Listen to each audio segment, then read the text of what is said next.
Tutankhamun की ये mummy मिस्र के एक पिरामिड में मिली थी। इसे सबसे पहले 1922 में अमेरिका के आर्कियोलॉजिस्ट हॉवर्ड कार्टर और उनकी टीम ने खोजा था। जब उन्होंने अपनी टीम के साथ तूतनखामुन के मकबरे की खोज की और जब वो इस मकबरे के अंदर गए तो उन्हें ऐसा लगा कि मानो वो एक तहखाने में न आकर एक बहुत ही भव्य और सोने से भरे हुए महल में आ गए हों। तूतनखामुन की एक बात काफी हैरान कर देने वाली थी कि उनको अपने परिवार से बहुत दूर एक मकबरे में दफन किया गया था। प्राचीन इजिप्ट की किताबों के अनुसार ऐसा इसलिए किया गया था ताकि किंग तूतनखामुन की आत्मा को उनके पूर्वजों से मिलने से रोका जा सके और उनकी आत्मा को उनके भगवानों से मिलने में किसी तरह की कोई अड़चन पैदा न हो। हालांकि जब कार्टर और उनकी टीम तूतनखामुन के ताबूत के पास पहुंची तो उन्होंने देखा कि उनका ये ताबूत बहुत छोटा था, जो लोहे के 3 कफन से ढका हुआ था। पहले कफन पर मिस्र के लोगों के मौत के देवता ओसाइरस की तस्वीर बनी हुई थी। वहीं दूसरा कफन एक अजीब शक्ल की तरह दिखाई दे रहा था। ये शक्ल बाकी कफन की शक्लों से काफी अलग थी। जब उन्होंने तूतनखामुन की इस ममी की खोज की थी तो उस वक्त तूतनखामुन का शव एक ताबीज पहने हुए था और उनका पूरा चेहरा सोने से बने हुए मास्क से ढका हुआ था। कार्टर के मुताबिक इस ममी के शरीर पर मौजूद इस सामान को निकालने के लिए उन्हें तूतनखामुन के शरीर के कई टुकड़े करने पड़े थे। अगर इसके ताबूत के दूसरे कफन पर बनी शक्ल की बात करें तो ये शक्ल प्राचीन मिस्र की सबसे खूबसूरत महारानी नेफरतिती की शक्ल से काफी ज्यादा मिलती जुलती थी।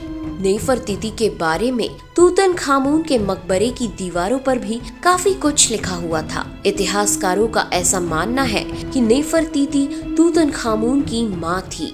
माना जाता है कि नेफरतिती अपने आखिरी वर्षों में तूतनखामुन की संरक्षक के तौर पर राज कर रही थी। इसलिए तूतनखामुन को नेफरतिती के मकबरे के बगल में ही दफना दिया गया था। तूतनखामुन के इस मकबरे के अंदर एक दरवाजा भी मिला था जिसे कई धार्मिक चिन्हों से सजाया गया था।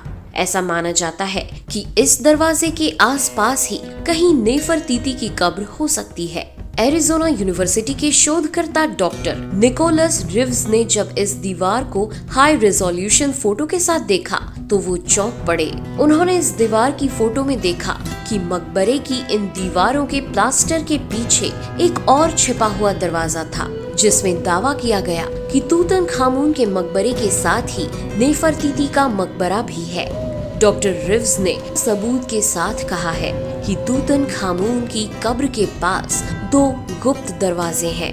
एक दरवाजा प्राचीन गोदाम का है। कब्र की उत्तर दिशा का दूसरा दरवाजा नेफरतिती की कब्र का है। ये कब्र उस मकबरे का हिस्सा है जिसे खास तौर पर नेफरतिती के लिए ही बनाया गया था। रिव्स को मिले इन सबूतों के आधार पर इस रिसर्च को आगे बढ़ाया गया। साल 2015 में छपे निकोलस रिव्स के research paper the burial of Nefertiti के मुताबिक रानी नेफरतिती के लिए एक छोटा मकबरा बनाया गया था और उनके अवशेष भी इसी मकबरे के अंदर हो सकते हैं। नेफरतिती के अवशेष कभी मिले नहीं, लेकिन उन्हें लेकर उनके बारे में जानने की जिज्ञासा के चलते उन पर रिसर्च हमेशा जारी रहती है। ये खोज तूतनखामुन और महारानी नेफरतिती के उस रिश्ते का रहस्य भी खोल सकती है जिसने बरसों से इतिहासकारों को उलझाए रखा है। नेफरतिती और तूतनखामुन के बीच क्या रिश्ता था, इसे लेकर इतिहासकारों की अलग अलग थ्योरी है। कुछ इतिहासकारों का मत है कि नेफरतिती तूतनखामुन की मां थी, तो कुछ इतिहासकार ये भी कहते हैं कि नेफरतिती तूतनखामुन की प्रेमिका थी। भी हाल ही में राजा तूतनखामेन को लेकर एक नई खोज की गई है जिसके मुताबिक मिस्र के अधिकारियों ने एक चौंकाने वाला खुलासा किया है। अधिकारियों ने अपनी इस नई रिसर्च के बाद कहा कि तूतनखामुन के मकबरे में कोई गुप्त कमरा नहीं है, जबकि इसके पहले की रिसर्च के दौरान ये कहा गया था कि तूतनखामुन के मकबरे में एक गुप्त कमरा है। आपको जानकर हैरानी होगी कि इस ममी की खोज के बाद से ही कार्टर और उनकी टीम की एक एक करके मौत होने लगी। टीम के सदस्यों की लगातार हो रही मौतों के बाद हॉवर्ड कार्टर ने इस मम्मी को दोबारा से उसी मकबरे में दफनाने के लिए कहा।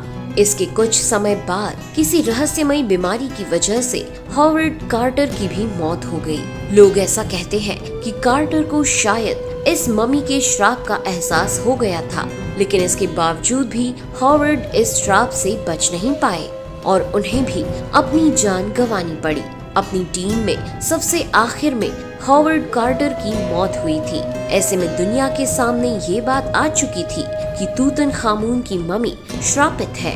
तूतनखामुन की मम्मी इजिप्ट में मिली इकलौती ऐसी मम्मी थी जिसकी हड्डियों से लेकर उसके मकबरे का अधिकतर सामान सही सलामत मिला हो।